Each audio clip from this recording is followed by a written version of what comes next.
Welcome to Campus Chat, a look at the people, the opportunities, programs, and happenings at Western Nevada College. Campus Chat is made possible by the Western Nevada College Foundation. Hello and welcome to Campus Chat, the show about Western Nevada College, its people, its programs. My name is Helene Jesse. I'm your hostess for this show. And our first guest today is Winnie Kortemeier, and she is a geosciences professor at Western Nevada College. She teaches geography, physical geology, the geo classes, and she's going to be adding a brand new class for the spring semester. It's called Introduction to Geology of National Parks. And considering that many of the most spectacular physical and significant landscapes are in national parks, it sounds like it's going to be a great class. So welcome, Winnie. Thank you. Nice to have you here. Yeah, it's nice to have you. And so you're going to tell us, when is the class going to be offered, first of all? It's Tuesday evenings from 4 o'clock to 6:45. Now, is there a reason why you're just picking it for one night instead of like a Monday, Wednesday, or a Tuesday, Thursday? There is. I thought this would be a great class for people that haven't taken a class in a while or maybe have never taken a class at WNC. And what I wanted was one experience where they're not having to drive up here a lot of days. Maybe they're working, and since it starts at 4 o'clock, they would only have to take 1 hour off, maybe for lunch, work during their lunch, and then come and take the class that evening. And so they would only have to mess with a work schedule one day a week. So I'm hoping I'll get a lot of people that are thinking, I've always wanted to take a class, and I just tried to make it easy for working people, for people with busy schedules, maybe with kids, so that they would only have to have a babysitter one evening a week. And I was just trying to make it workable for a lot of different people. Well, and it's perfect too. The 4 to 6:45, doesn't go into the late evening, so they can still get home, do what they need to do at home. And it sounds great. It's going to be a fun class. What's the first day of class? When is that first day of class? It's the day after Martin Luther King Day. Okay, so while we're talking about that, Sandy can check it out. And by the end of the show, we'll have it figured out.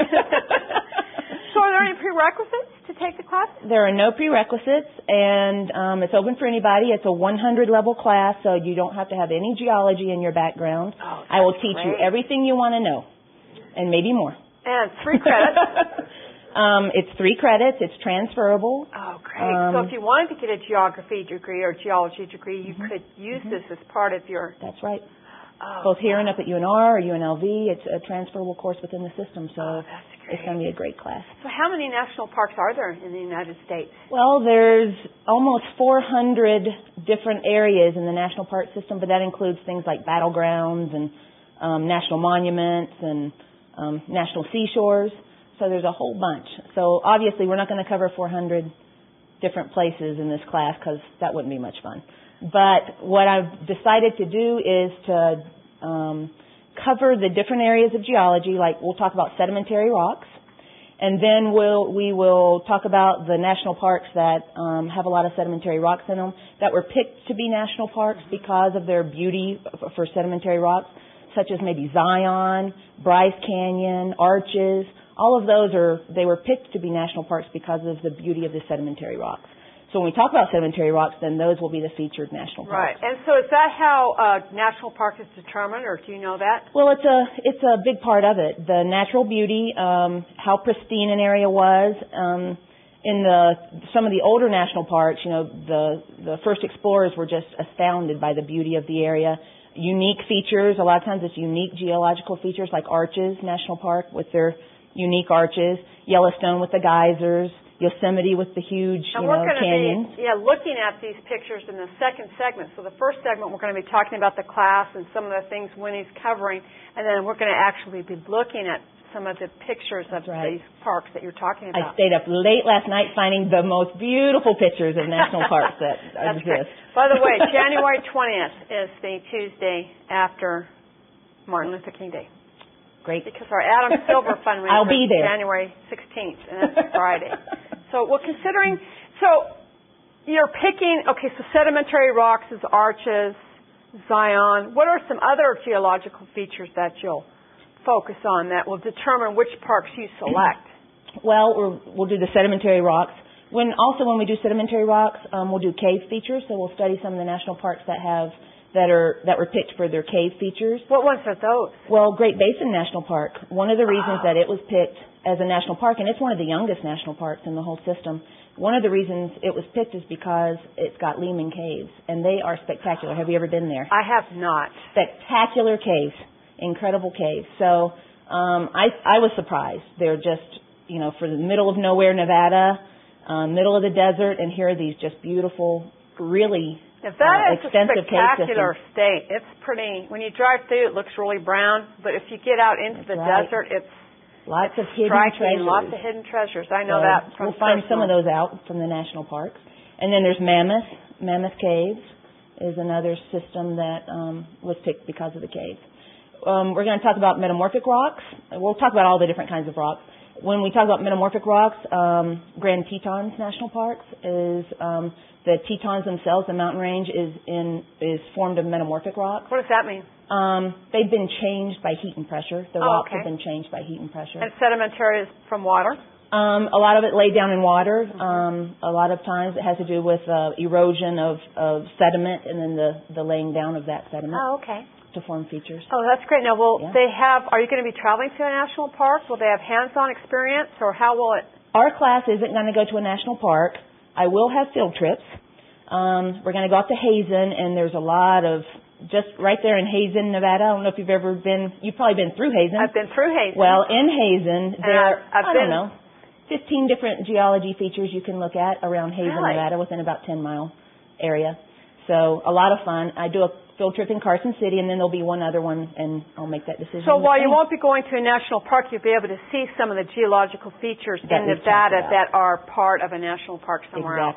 Oh, that is great. And then also there is a geology class that's being offered. It's Geology 111B, and it's a geology of Death Valley National Park. So if people were taking my class, they could also sign up to take the Death Valley National Park class, and it's over spring break. You'll actually go down to Death Valley National Park and spend the week of spring break down there. Oh, that's great. And I know that's taught by Chip Caroon, and he has a PhD in geology from Stanford.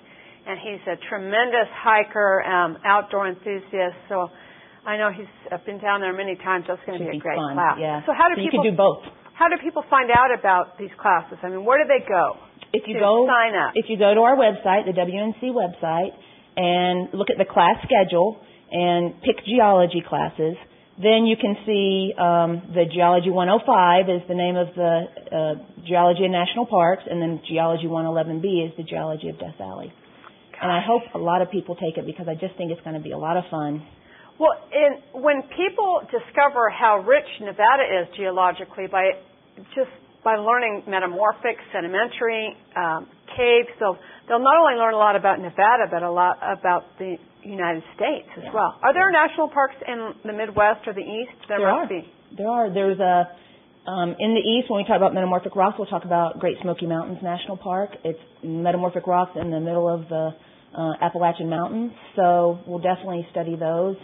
And when other national parks fit in, we're not just talking about the West, even though that's where a lot of the spectacular national parks are, but we'll also talk about the eastern and the middle part of the United States. That's great. So classes start January 20th. You need to enroll now. This sounds like a great class.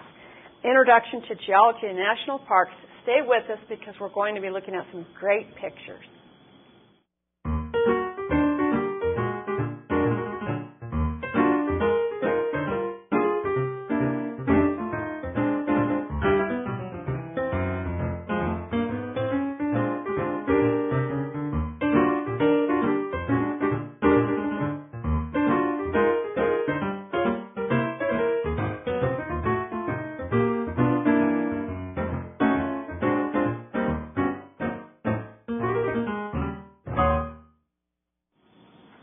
Welcome back to Campus Chat. My name is Helene Jesse. I'm with Winnie Kortemeier, our Geosciences professor at Western Nevada College. She's teaching a class, Introduction to Geology at National Parks. And here we are, Winnie, our first picture. This is one of the arches at Arches National Park in Utah. And when we are studying sedimentary rocks, we'll be talking about Arches National Park. Obviously, these are all sedimentary rocks that you see in the picture. And then what's spectacular about these sedimentary rocks is the erosion features. That's how you get the arches, is through erosion. So here is another picture of mostly sedimentary rocks. This is at Great Basin National Park in Nevada, eastern Nevada. And you can see the lines on the hills. There's very faint lines. Those are an indication that those rocks are sedimentary because they were laid down in layers. So one of the things that I like to do with all of my classes is train the eye to see these kind of features so that if you're driving down the road, you can go, ooh, I see lines in the rocks. Those might be sedimentary rocks. And you could get out and check it out. That's and great. Drive your family Beautiful. crazy and as you did it. One of the youngest national parks. It is. It was, I'm pretty sure it was in the early 80s that they designated Great Basin National Park as a national park. Beautiful. This is also at Great Basin National Park. This is Lehman Caves. It's a spectacular cave system right here in Nevada. Who would have thought? Who would have thought? Now, so you have to go out there. Everybody, even if you don't take my class, go out and visit Lehman Caves. Well worth it. Now, stalagmites and stalactites. Mites go up and tights go down. Tights hold tight to the ceiling. Okay. So that's great. Beautiful. This is eastern Nevada. And this is Hawaii. That's a little bit different from Nevada, but not much. Yeah. That's Kilauea volcano, and that's the actual top of the vent for Kilauea. And so it's pretty spectacular. It's a national park. I don't know if anybody knew that Hawaii had a national park on their volcanoes. And I just love this picture. It shows the lava going across the road. Look, somebody's sitting on a little bench in the middle of the road back there watching. Where did you get these pictures? I got the pictures from the National Parks website, from the United States Geological Survey website, and other government websites. They're all out there for the public to enjoy. So isn't that wonderful? I will have my students do a lot of searching for these kind of pictures to share with the class if they take my class. This is Zion National Park in Utah. And again, sedimentary rocks. You can see the layers. Now you may already be starting to pick out layers and say, ooh, those might be sedimentary rocks. Good job, students. This is another picture of Zion. Wow. See the layers. So different colors signify just different types of sediment that was laid down, or? It's usually different minerals. The red colors are oxidized iron. So a lot of times in sedimentary rocks, the iron gets oxidized and you get your reds and yellows. So like where red rocks in Las Vegas is exactly. They're sedimentary. Oxidized iron. There's another picture of Zion. Isn't that gorgeous? Yeah, it's pretty. This is at Death Valley. Death Valley is a national park. It's in California and Nevada. A lot of people don't know that part of Death Valley National Park is in Nevada. And these are the salt flats at Death Valley. This is what everybody thinks of when they think of Death Valley, but Death Valley also has what kind of rocks, class? Sedimentary rocks. And aren't those gorgeous? So if you take the Death Valley field trip, you could actually go down there and see these in person and take your own pictures. Is that a 1 credit or 3 credit class? That's a 1 credit, I think. 1 credit. I think that's right. This is Death Valley National Park sand dunes. Gorgeous picture. And this is Yosemite. That's Half Dome. And Half Dome is actually igneous rock. Like Hawaii. Hawaii, of course, is igneous. It means it forms from magma. And Yosemite is also igneous rock that formed from magma, but it formed way deep underground. The rocks cooled and crystallized underground and then were brought to the Earth's surface later, much later, usually millions of years later. From like an earthquake or how? Yeah, earthquakes are what bring them up to the surface along faults.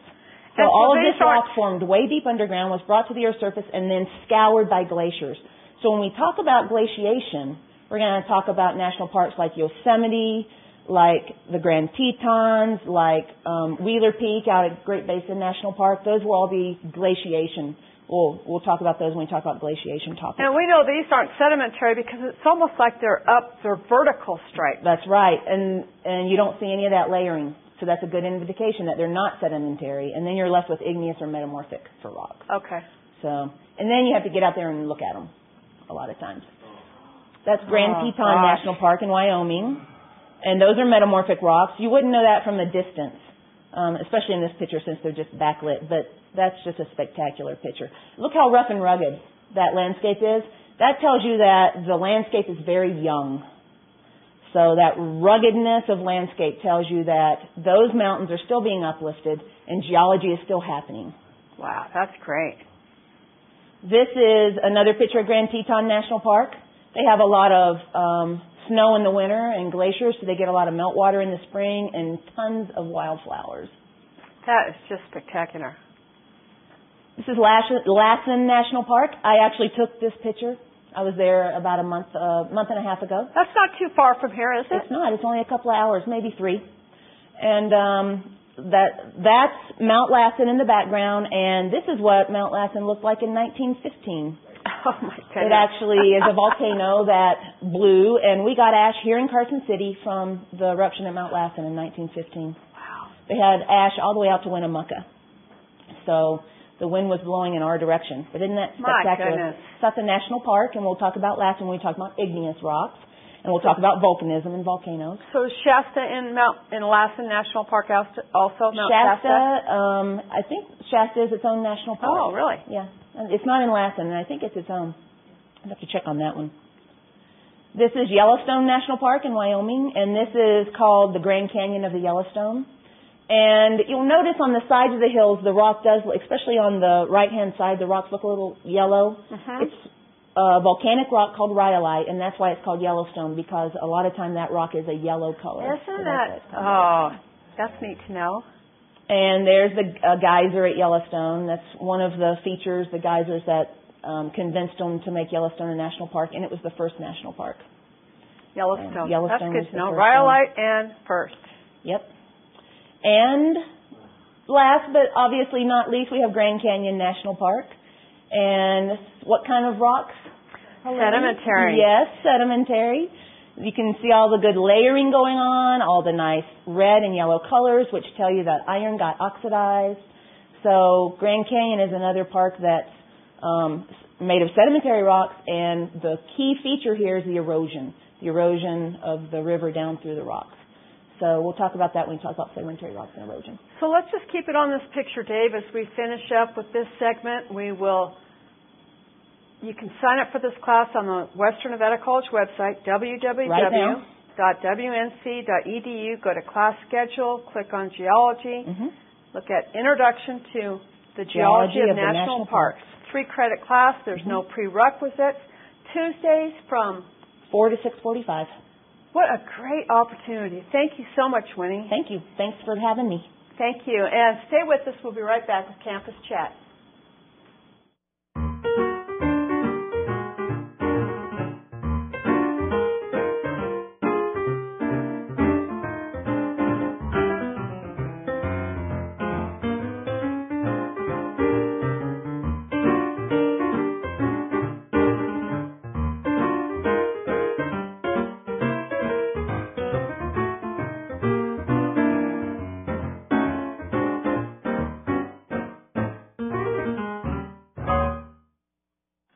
Hello and welcome back to Campus Chat. No more beautiful pictures of national parks. You just have to look at me and Katie. Which I think is okay, right? We've been kind of pimping ourselves and talking about our makeup. And I think that's, we go from national parks to us. There you go. But I think that's okay. Katie Leao is the coordinator of Student Life, and she's going to be talking about a program that was actually developed here at Western Nevada, and I had no idea. It's the Bridge to Success program. That's correct. So tell me about it. Who founded it and why it was developed? Well, the reason it was developed was to create a bridge between the high schools and Western Nevada College to get students, juniors and seniors in high school interested in attending college. So, and with Nevada being low on the totem pole for a continuation into colleges and universities, we wanted to build something that would help them get going. Right, we're at the foundation of the totem pole. You almost couldn't get any lower on the totem pole than Nevada. No. And so it was your John Kinkella. It's John Kinkella. He's the Dean of Student Services. Currently the Dean of Student Services. He started out as the Director of Counseling here and came up with this idea, and it has grown tremendously. Well, it also 2004. ties right directly into the college's strategic plan. President Lucy's increased the first-time, full-time enrollment. So it's grown by leaps and bounds, huh? Yes, it has. We started in 2004-2005 with 4 high schools in our service area, and we saw 84 students. This past year, 2007-2008, we worked with 17 high schools and saw 540 students. Wow. Now, how does that translate to how many of those do you know register and attend school We have WNC? roughly 90% of those students register and attend WNC every year. And then we also, part of the program is not only to get students to attend our college, but we work with students who are going to go to UNR and who are going to go to TMCC and UNLV. We even help those who are going out of state. It's a service that we offer to encourage them to continue their education. Of course, we want them to come to WNC, but we're going to make sure that we can help whoever we can to get prepared for college. You know, you bring up a good point. So you encourage. What do you think, in your experience, surprises kids the most when they come up here? They're scared when they come up to campus. And I think the one thing that surprises them the most is that we're friendly and we're human, and we work our darndest and our hardest to make sure that they feel comfortable when they come to the college, and that we're a community, and that the faculty are really nice. It's not a scary place to come up here. And that's why we offer the service in the high school, so that they get to know us over the course of a 4-month period.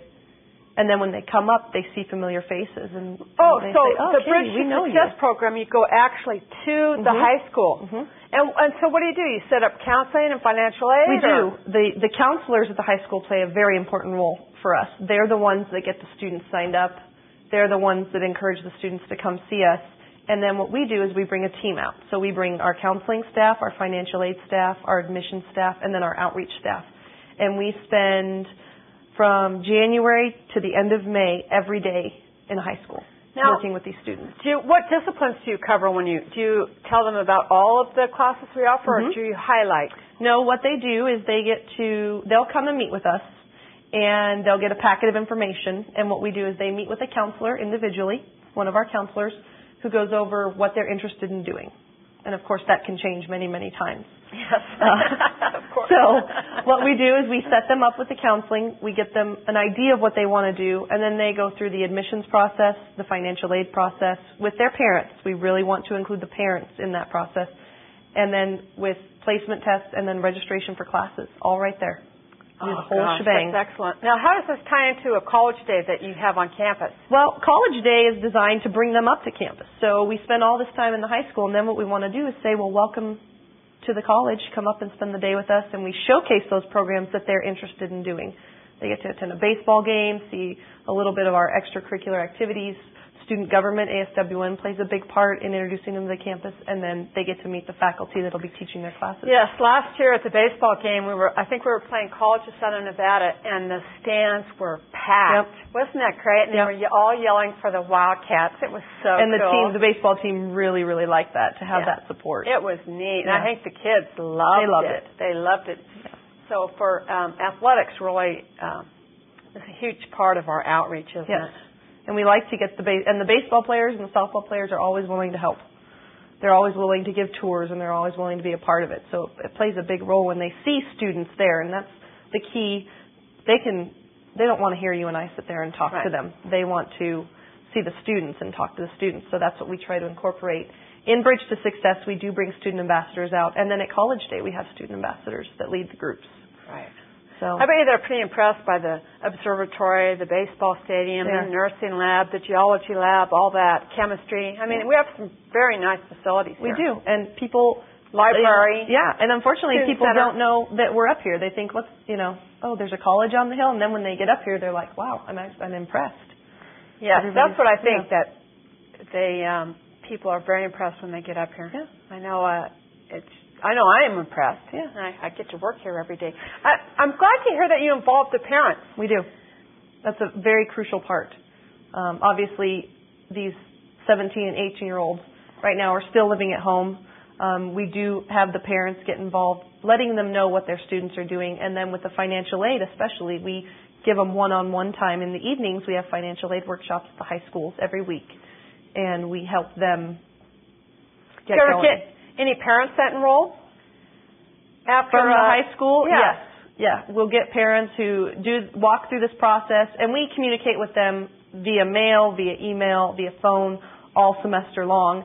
And then every once in a while, we have a family right now here who it's the mom and the 3 kids. So we worked with the 3 kids in high school, and And got them on. And got them on That's too. Great. So it's pretty cool to see that happen. So when will you be starting the process for 2009? We start in January. So 1 month away, and we'll be out. Actually, our first visit is to Silver State, just down the hill from us. Oh, that's great. Yep. And so how many high schools are in our service area? Well, we have 15 that we work with, but we have been pulling the high schools. Word of mouth has spread, and right now we're up to 17 that are interested in coming. So, but out of the potential of how many? 17 high schools, is that just from the Western Nevada College service area, or does that include Galena? Yeah. Well, 15 in the service area, and right now we're working with 17. So we've gone up 2 high schools. So yeah, we're growing. What a great opportunity. I think it really makes a huge difference, too, in the amount of young students that come here. And I wish I had it when I was in high school and had this service offered to me and made it so easy for us just to come in and take care of them right there in the high school. Right. Yeah. Tell me a little bit about student government. How many students do you have? Is that open to any age student? It is. It is open to any age student. We actually have 25. We have a full board right now, and we work with the Carson, Douglas, and Fallon campus. So if students are in Fallon, they can join that body out there, and then they work as one total. What kind of activities do they do? I mean, what's the role of a student government? Well, the role of student governments are to represent the students, be the voice of the students. They'll be talking, right now in light of the budget cuts, they are getting student polls and getting ideas of what students are thinking about with budget cuts. Are they going to continue school? What can we do to help them get through this crisis? They also put on fantastic events. They have a couple of comedians coming in the spring, and they are bringing a couple of bands to Western Nevada College. I was actually inviting Winnie Kortemeier's daughter, who was just on earlier, to come to one of the bands we have coming in the spring. So they do cultural events, they do social events, and then they focus on the academics. And then finals week, they have food and things to help students. I really like that. Yeah. And who's your president this year? Andy Posen. This is his first year as president. He's doing a really good job. I'm hoping he comes back next year, so we'll see. And so that sounds good. So how does someone get a hold of you if they want to know more about Bridge to Success, student government, how to get the college out to their location? If they want to know more, they need to call Shelley Bale, who is my outreach specialist, at 445-3241, or they can email us at outreach@wnc.edu. Well, that's great, Katie. Yeah. Nice to see you. Nice to have you on the show. Appreciate it. Okay, take care. And that's it for this edition of Campus Chat. We'll see you next month. This has been Campus Chat, a monthly program from Western Nevada College. Campus Chat is made possible by the Western Nevada College Foundation.